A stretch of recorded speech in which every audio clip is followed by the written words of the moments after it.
Mask man Chinnaiah Dharmasthala ಷಡ್ಯಂತ್ರದಲ್ಲಿ Prakash Rai ಭಾಗಿಯಾಗಿದ್ದಾರೆ ಅಂತ ಹೇಳಿದ್ರು. ಈ ಆರೋಪದ ಬಗ್ಗೆ ಸ್ಪಷ್ಟನೆ ಕೊಟ್ಟಿರುವಂತಹ ಪ್ರಕಾಶ್ ರಾಜ್ ಮಾತಾಡಿದ್ದು ನಿಜ, ಆದರೆ ಷಡ್ಯಂತ್ರ ನನಗೆ ಗೊತ್ತಿಲ್ಲ ಅಂತ ಹೇಳಿದ್ದಾರೆ. ಧರ್ಮಸ್ಥಳದ ವಿರುದ್ಧ ಸಂಚು ರೂಪಿಸಿದವರ ವಿರುದ್ಧ ಚಿನ್ನಯ್ಯ ರಿಟ್ ಅರ್ಜಿ ಸಲ್ಲಿಸಿದ್ದ. ಈ ಅರ್ಜಿಯಲ್ಲಿ ನಟ ಪ್ರಕಾಶ್ ರಾಜ್ ಹೆಸರನ್ನು ಉಲ್ಲೇಖಿಸಿದ್ದ. ಪ್ರಕಾಶ್ ರಾಜ್ ನನ್ನ ಜೊತೆ ತಮಿಳಿನಲ್ಲಿ ಮಾತನಾಡಿದ್ದರು, ಅವರು ನಿನ್ನ ಅಪ್ಪಿಕೊಳ್ತೀನಿ ಅಂತ ಹೇಳಿದ್ದರು ಅಂತ ಆರೋಪಿಸಿದ್ದ. ಇದೇ ವಿಚಾರವಾಗಿ ನಟ ಪ್ರಕಾಶ್ ರಾಜ್ ಬೆಂಗಳೂರಿನಲ್ಲಿ ಸುದ್ದಿಗೋಷ್ಠಿ ನಡೆಸಿದ್ರು.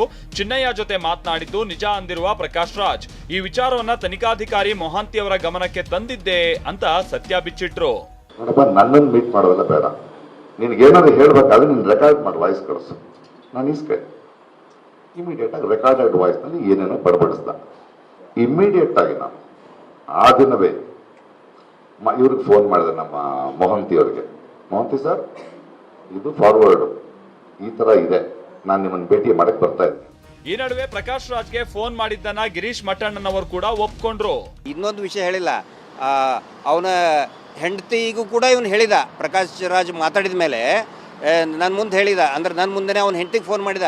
ಪ್ರಕಾಶ್ ರಾಜ್ ಸರ್ ಫೋನ್ ಮಾಡಿದ್ರು, ನನಗೆ ಧೈರ್ಯ ಬಂತು, ಈಗ ನಾನು ಎಲ್ಲವನ್ನು ಕೂಡ ತೋರಿಸ್ತೀನಿ ಅಂತ ಹೇಳಿದಾನೆ. ಪ್ರಕಾಶ್ ರಾಜ್ ಸುದ್ದಿಗೋಷ್ಠಿ ಬೆನ್ನಲ್ಲೇ ಬೆಂಗಳೂರಿನಲ್ಲಿ ಪುಣ್ಯಕ್ಷೇತ್ರ ಸಂರಕ್ಷಣಾ ಸಮಿತಿಯಿಂದಲೂ ಕೌಂಟರ್ ಸುದ್ದಿಗೋಷ್ಠಿ ನಡೆಯಿತು. ಯಾರು ಇದರ ಹಿಂದೆ ನಿಂತು ಚಿನ್ನಯ್ಯನಿಗೆ ಪ್ರೇರಣೆ ಕೊಟ್ಟಿದ್ರು ಅದೇ ಪ್ರಕಾಶ್ ರಾಜ್ ಹೇಳ್ತಾರೆ, ನಾನೇ ಅಂದ್ರೆ ಪ್ರಕಾಶ್ ರಾಜ್ ನನಗೆ ತುಂಬಾ ಗೌರವ ಇದೆ, ಇವತ್ತು ನಿಮಗೆ ಜ್ಞಾನೋದಯ ಆಗ್ತಾ ಇದೆ, ಅದರ ನನಗೆ ಹಿಂದಿನಿಂದಲೂ ಗೊತ್ತಿದೆ ಅಂತ ನೀವು ಹೇಳ್ತಿದ್ದೀರಿ, ಇದು ಒಪ್ಪಿಕೊಳ್ಳಬಹುದಾಗಿರುವಂತ ಮಾತಾ?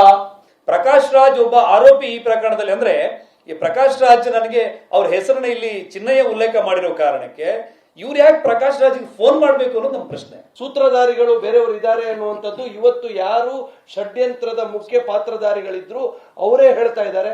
ಅದರ ಸೂತ್ರಧಾರಿಗಳು ಯಾರು ಅಂತ ಇನ್ನೂ ಬಹಿರಂಗ ಮಾಡ್ತಾ ಇಲ್ಲ. ಧರ್ಮಸ್ಥಳದ ಧರ್ಮಾಧಿಕಾರಿ ವಿರುದ್ಧ ಅವಹೇಳನಕಾರಿ ಪೋಸ್ಟ್ ಸಂಬಂಧ ಎಫ್ಐಆರ್ ರದ್ದು ಕೋರಿ ಗಿರೀಶ್ ಮಟ್ಟಣ್ಣನವರ್ ಅರ್ಜಿಯನ್ನ ಸಲ್ಲಿಸಿದ್ದರು. ಗಿರೀಶ್ ಮಟ್ಟಣ್ಣನವರ್ ಹಾಕಿದ್ದ ಪೋಸ್ಟ್ಗಳಿಗೆ ಹೈಕೋರ್ಟ್ ಅಸಮಾಧಾನ ವ್ಯಕ್ತಪಡಿಸಿದೆ. ಭಿನ್ನಾಭಿಪ್ರಾಯಗಳಿಗೆ ಪ್ರಜಾಪ್ರಭುತ್ವದಲ್ಲಿ ಅವಕಾಶ ಇದೆ, ಇದಕ್ಕಲ್ಲ ಅಂತ ನ್ಯಾಯಮೂರ್ತಿ ಎನ್ ನಾಗಪ್ರಸನ್ನ ಅವರಿದ್ದಂತ ಹೈಕೋರ್ಟ್ನ ಪೀಠ ಅಭಿಪ್ರಾಯ ಪಟ್ಟಿದೆ. ಇಂತಹದ್ದನ್ನೆಲ್ಲ ನಿಲ್ಲಿಸೋದಾಗಿ ಪ್ರಮಾಣ ಪತ್ರ ಸಲ್ಲಿಸ್ತೀರಾ ಅಂತ ಜಡ್ಜ್ ಕೇಳಿದ್ರು.